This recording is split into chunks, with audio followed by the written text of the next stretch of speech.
and it's loud. Off this Tooka back. Take a Tuka blunt, then I burned it. Oh, it's Tooka. It started off as like what's to the Tuka pack type. Like I said, we were just smoking weed. Well, they were just smoking weed before he had walked off and got.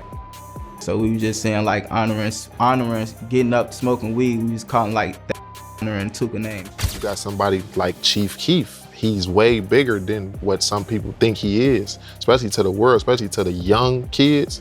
So if he's on his track saying I'm smoking Tuka, people think this is just weed. He's only 15 years old doing stuff a 15-year-old child to do. I mean, he couldn't have intimidated nobody that much where they want to take his life from him at the age of 15. In the streets of Chicago, names carry weight, and few names carry as much pain and controversy as Tuka. He wasn't a rapper. He wasn't a hustler making headlines, but somehow, Shondell Gregory, aka Tuka, became one of the most disrespected figures in the drill scene. Today, his name is known worldwide. Not for what he did, but for what happened to him, and the way his memory's been twisted into a punchline. From gang wars to global disrespect, let's break down how a teenager's name became one of the most infamous in rap history. Picture this. It's January 12, 2011, and a 15-year-old kid named Shondell Tuka Gregory is standing at a bus stop on the south side of Chicago. He's not just any kid. Tuka was known in his neighborhood as a loyal friend and a fearless member of the Gangster Disciples, or GDs. He had that tough exterior you'd expect from someone growing up in the streets.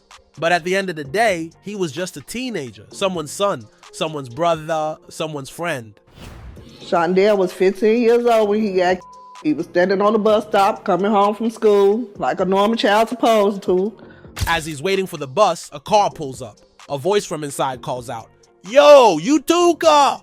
Now, in Chicago, you gotta know that when a stranger asks you your name like that, it's never good. Tuka doesn't back down though. He answers. And just like that, the car door swings open and chaos erupts. Gunshots light up the cold afternoon, and Tuka is hit multiple times. He doesn't make it. Right there, on a street corner, a young life is stolen in broad daylight. You want to know op shit, you know? That shit was more personal than on some, you know? Op shit, that shit. But here's the thing. This wasn't some random act of violence. Tuka wasn't caught in the crossfire. This was a hit, plain and simple. Word on the street was that Tuka's was payback. A BD member, Edward Ty Walker, had been offered just days earlier. And in Chicago's gang culture, blood for blood is the unspoken rule. Tuka's death wasn't just a tragedy. It was a move in an ongoing war between the GDs and BDs, two of Chicago's most infamous rival gangs. The streets are cold like that. There's no pause button, no time to grieve. Tuka's death set off shockwaves, not just in his hood, but across the entire city. For the GDs, losing him was a heavy blow. He was one of theirs, a young soldier taken too soon. But for the BDs, it was seen as a victory, a brutal reminder that they held the upper hand in this deadly back and forth. Now, you'd think the story would have ended there, right? Just another tragic chapter in Chicago's never-ending gang war. But nah, what happened next turned Tuka into something much bigger than just another statistic. See, this was right around the time drill music started taking off. Chicago rappers were blowing up, and their lyrics were straight up street reports, raw, unfiltered, and drenched in the reality of gang life. Off this Tooka back. Take a Tuka blunt, then I burned it. Oh, it's Tooka. To truly grasp this story, you need to understand what life is like on the south side of Chicago. It's not for the faint-hearted. This isn't a place where you can let your guard down. Survival of the fittest is more than just a saying. It's a reality. Imagine living in a community where 80% of deaths go unsolved. That's not just shocking, it's heartbreaking. And yet, this isn't some far-off war zone in a distant country. This is America. Right in the middle of it all lies a strip of relentless chaos called O Block, located on 6th 4th and Martin Luther King Drive. It's not just any street, it's arguably the most dangerous street in Chicago and potentially in the entire nation. O Block isn't your average neighborhood. It's a war zone in its own right. The tension here is palpable, a divide fueled by decades of rivalry. On one side stand the GDs, the Gangster Disciples, and on the other, the Black Disciples. The feud between these two factions runs deep, stretching back through generations. This isn't just gang rivalry. It's a way of life, almost like a grim inheritance. Children grow up in this environment, absorbing the hostility like it's second nature. Before they're old enough to truly understand, they're already being taught who to hate and why. Look at mine. What'd you say before that, man? Shoot him in his head. Shoot him in his head. You got a point right here. Boom. For many, this is more than a neighborhood. It's a battlefield where the fight isn't just for power or territory, but for survival itself. The cycle of violence is relentless, trapping families and entire communities in its grip. It's not just about who's got the most money or the best chains, it's life or death every day. You either ride for your set or your food out here. Now let's talk about the rappers who came up out of this madness. We've got Chief Keef, Lil Reese, Lil Durk, King Von, and 600 Breezy, all BDs, all repping their side heavy. These dudes didn't just make music, they turned the beef into anthems, rally cries for the streets. But the GDs? They never had a big name rapper to put their side on the map like that. And trust, the BDs rubbed that in their faces every chance they got. Chief Keef was the first to blow up. Back in the early 2010s, when drill music started taking off, Keef was the face of it. Songs like Don't Like and 300 weren't just his, they were straight up weapons in the BDGD war. Keef's lyrics weren't just about his life, they were aimed at his enemies. Every bar was a shot fired. When Keef dropped 100, it was like he wanted to show that the BDs were winning the war. But Keef didn't stop there. One of the coldest things he did was start dissing Tuka. Keef coined the phrase, smoking Tuka. And at first, it was meant as straight up disrespect to GDs. It was like saying, we're celebrating his death. But then, drill music blew up. Chief Keef went from Chicago's underground to global stardom. And so did smoking Tuka. Suddenly, people who didn't know anything about GDs, BDs, or Chicago were saying it. It became slang, a way to talk about smoking weed, but the real meaning, dark. For Tuka's family, hearing this was like reliving the nightmare over and over. His mom couldn't believe her son's name was being used like this, and she's been vocal about the pain it's caused her.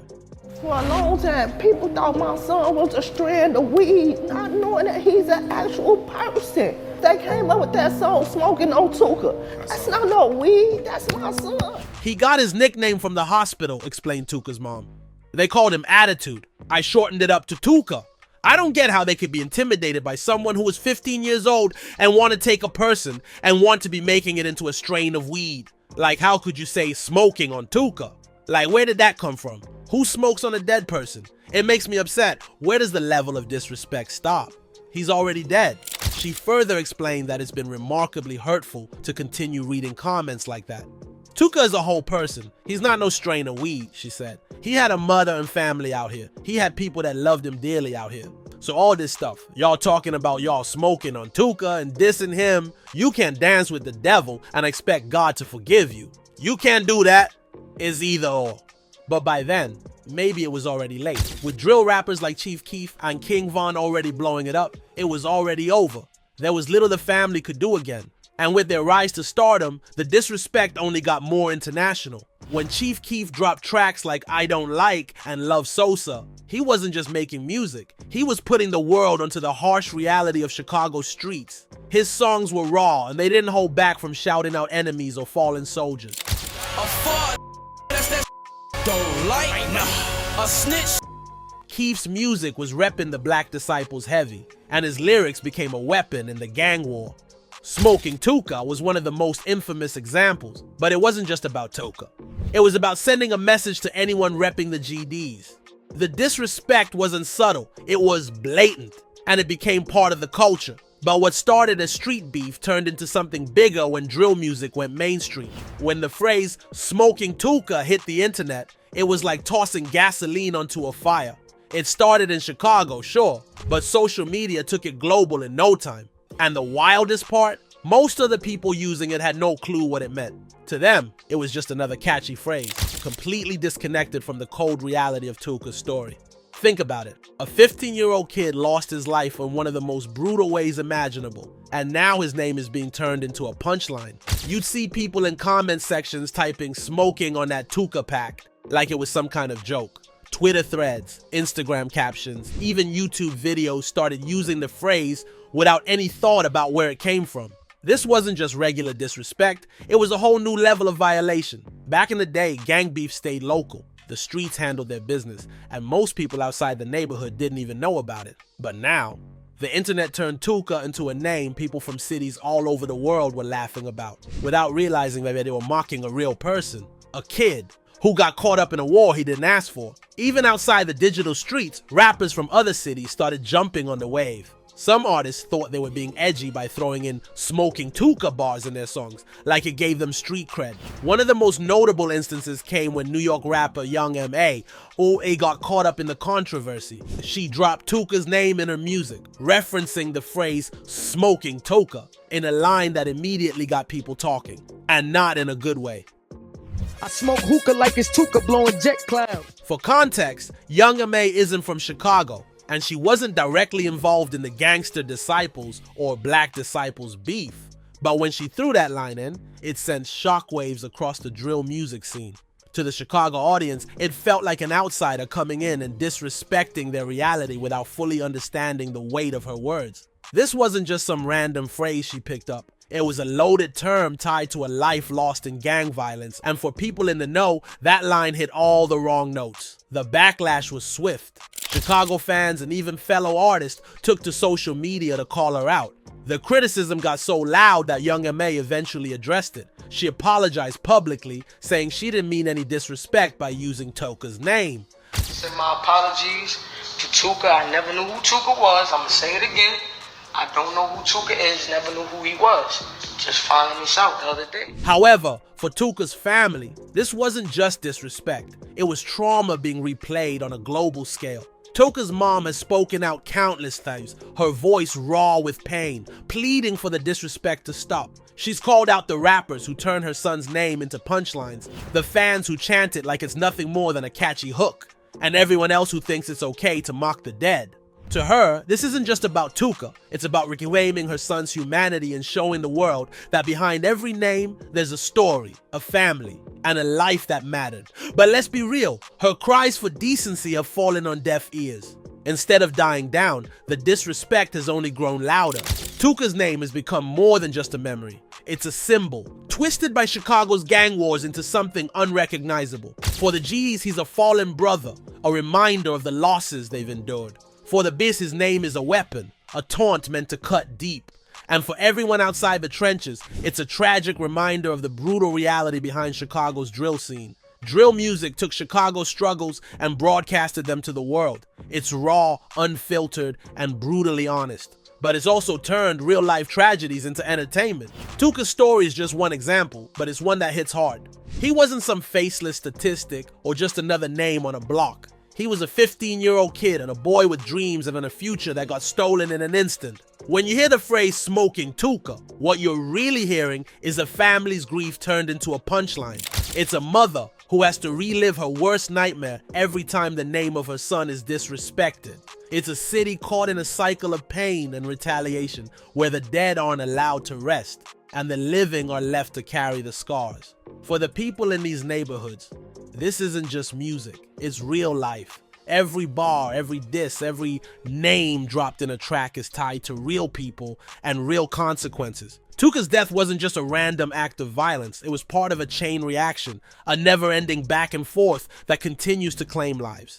And through it all, his name has been dragged through the mud, turned into a meme, and used to fuel the very cycle of violence that took him in the first place. But what's even more heartbreaking is how desensitized the world has become.